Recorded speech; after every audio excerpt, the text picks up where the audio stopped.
ಇವತ್ತು ನಮ್ಮ ಕೋಳಿ ಫಾರ್ಮ್ದಾಗ ಕೋಳಿ ನಿದ್ದಿದ್ಲು ನೋಡ್ರಪ್ಪ. ಎಲ್ಲರಿಗೂ ನಮಸ್ಕಾರ ಹೇಳಿ ಇವತ್ತಿನ ಮಿನಿ ಬ್ಲಾಗ್ ಸ್ಟಾರ್ಟ್ ಮಾಡೋಣ ಬರ್ರಿ. ಮುಂಜಾನೆ ನಿದ್ದಿಗನಾಗಿದ್ದು ಕೋಳಿ ಫಾರ್ಮ್ ಕಡೆ ಬಂದೀನಿ. ಕೋಳಿ ಫಾರ್ಮ್ನ ಕೆಲಸವನ್ನು ಮುಗಿಸ್ಕೊಂಡು ನೋಡ್ರಪ್ಪ. ಕೋಳಿ ಫಾರ್ಮ್ನ ಕೆಲಸವನ್ನು ಮುಗಿಸ್ಕೊಂಡು ಮತ್ತೆ ವಾಪಸ್ ಮನೆಗೆ ಹೋಗಕತ್ತೀನಿ ನೋಡ್ರಪ್ಪ. ಮನೆಗೆ ಹೋಗೋರಾಗ ತಡ ಇನ್ನೊಂದು ಕೆಲಸನೇ ಬಂದ್ಬಿಟ್ಟಿತ್ತು ನೋಡ್ರಿ. ಮೊನ್ನೆ ನಾವು ಒಂದು ಲೈನೆಟ್ ಹಾಕಿದ್ದು ಅದಕ್ಕೆ ಕುನಿ ಹೊಡಿದಿತ್ತು. ಅದರ ಸಂಬಂಧ ನಮ್ಮ ಮಾವುಗಳು ಕರ್ಸಿದ ಕುನಿ ಹೊಡ್ಯಾಕ ನೆಲ ಭಾಳ ಬಿರ್ಸೈತಂದು ಸ್ವಲ್ಪ ಕುನಿ ಹೊಡೆದು ಅದ್ರಾಗ ಮತ್ತೆ ನೀರು ಹಾಕಿ ಕುನಿ ಹೊಡ್ಯಾಕಿದೀವಿ ನೋಡ್ರಪ್ಪ. ಈ ಮಿಷಿನ್ ಬರೋಕ್ಕಿಂತ ಮೊದಲ ರೈತರು ಕೈಲಿ ಅಡ್ಡಿ ತೆಗಿತಿದ್ರು ಕುನಿಗಳನ್ನ. ಇಂಥ ಮಿಷಿನ್ ಬರೋಣ ಸ್ವಲ್ಪ ರೈತರಿಗೆ ಸಹಾಯಗಳಾಗ್ಯಾವ ನೋಡ್ರಪ್ಪ.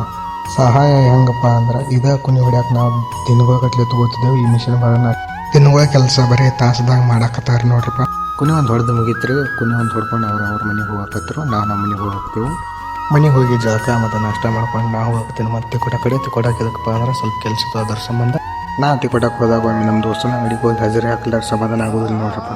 ದೋಸ್ತನ ಅಂಗಡಿಗೆ ಹೋದ್ಮೇಲೆ ಮೊದಲು ನಾವು ಹೋಗೋದ ಚಹಾ ಕುಡಿಯಾಕ ನೋಡ್ರಪ್ಪ. ಚಹಾ ಕುಡಿದ ನಮ್ಮ ಮತ್ತೊಬ್ಬ ದೋಸ್ತ ಕಡೆ ಹೋದೆವು. ಅವನಿಗೆ ಕರ್ಕೊಂಡು ಮತ್ತೆ ನಾವು ವಾಪಸ್ ಚಹಾ ಕುಡಿಯಾಕೆ ಹೋಗತ್ತೀವಿ ನೋಡ್ರಪ್ಪ. ಚಹಾ ಒಂದು ಕುಡಿದು ಅರ್ಬಿ ಒಂದು ತೊಗೊಂಡೇವ್ರಿ. ಅರ್ಬಿ ಭಾಳ ಉದ್ದಾಗಿತ್ತು. ಅದರ ಸಂಬಂಧ ಕಟ್ ಮಾಡಿ ಹೊಲಿಸ್ಕೊಂಡೇವು ನೋಡ್ರಪ್ಪ.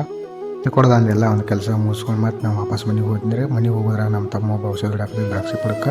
ಔಷಧ ಒಂದು ಹೊಡ್ಕೊಂಡು ಅಲ್ಲೇ ಹುಂಚಿ ಗಿಡ ಆಯ್ತು. ಹುಂಚಿಕಾಯಿ ಒಂದು ಹರ್ಕೊಂಡು ತಿನ್ಕೋತು ನಮ್ಮ ತಮ್ಮ ಒಬ್ಬ ಹೊಟ್ಟೆ ತುಂಬಾಕತ್ತದ. ಹೊಟ್ಟೆ ಒಂದು ತೊಗೊಂಡು ಮತ್ತೆ ವಾಪಸ್ ಮನೆಗೆ ಹೋಗಕ್ಕಿದ್ದೆವು. ಮನೆಗೆ ಹೋಗಿ ಮತ್ತೆ ವಾಪಸ್ ಕೋಳಿ ಫಾರ್ಮಿಗೆ ಹೋದ್ನಿ. ಕೋಳಿ ಫಾರ್ಮಿಗೆ ಎದಕ್ಕಪ್ಪ ಅಂದ್ರೆ ಕೋಳಿ ಇವತ್ತು ಯಾಕತ್ತಿರು. ಅದರ ಸಂಬಂಧ ಫಾರ್ಮದ ಹೊರಗೆ ಬರೋರಿಗೆ ಸೂರ್ಯದ ಡ್ಯೂಟಿ ಮುಗಿಸ್ಕೊಂಡು ಅವ್ರ ಮನೆಗೆ ಅವ್ರು ಹೋಗಕತ್ತಿದ್ರು.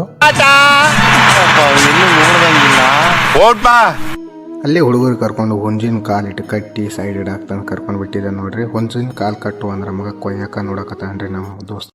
ನಾನೇನಯ್ಯ ತಪ್ಪು ಮಾಡ್ದೆ? ನಾನು ಎಲ್ಲಿ ತಪ್ಪು ಮಾಡ್ದೆ? ಎಲ್ಲ ಹುಂಜಿನ ಕಾಲು ಕಟ್ಟುದ್ರಾಗ ಗಾಡಿ ಒಂದು ಬಂದಿತ್ತು. ಅದಕ್ಕೆ ಹಾದಿ ಗೊತ್ತಾಗೋಲಾಗ ಅವರಿಗೆ ಇಟ್ಟು ಕರ್ಕೊಂಡು ಬಂದು ನೋಡ್ರಪ್ಪ. ಅನ್ನಗಳು ಬರೋದ್ರಾಗ ನಾವೆಲ್ಲ ಹುಂಜಿನ ಕಾಲೆಲ್ಲ ಕಟ್ಟಿ ಇಟ್ಬಿಟ್ಟಿದ್ದೆ ನೋಡ್ರಪ್ಪ ಸೈಡ. ಫಾರಮ್ದಾಗ ಹುಂಜು ಎಲ್ಲ ಗಾಡಿಯಾಗ ಒಯ್ದು ಹೇರಿಬಿಟ್ಟಿವಿ ನೋಡ್ರಪ್ಪ. ಈಗ ಒಂದು ಫಾರಮ್ನಾಗ ಕೋಳಿನೇ ಎಲ್ಲ ಅರ್ಧಂಗೆ ಆಯ್ತು ನೋಡ್ರಪ್ಪ. ಈಗ ಅನ್ನ ಪೇಮೆಂಟ್ ಇಟ್ಟು ಹಾಕದ ನಮ್ಮ ದೋಸ್ತನ ಮುಕ್ಳೇನು ಹಸಿ ನೋಡ್ರಪ್ಪ. ಮುಂದೆ ಗಾಡಿ ಹೋಗತ್ರ ಹಿಂದೆ ಒತ್ತಾಕತ್ತಾನ. ಇದನ್ನೆಲ್ಲ ಕಣ್ಣಿಂದ ನೋಡಿ ಕಂಗಾಲ ಆಗ್ಬಿಟ್ಟಿದೀನಿ. ಬೇಕಣ್ಣ ಈ ಲೋಪರ್ ನನ್ ಮಗನ್ ತಲೆ ಬೇಕು. ಮತ್ತೆ ಭೇಟಿಯಾಗೋಣ.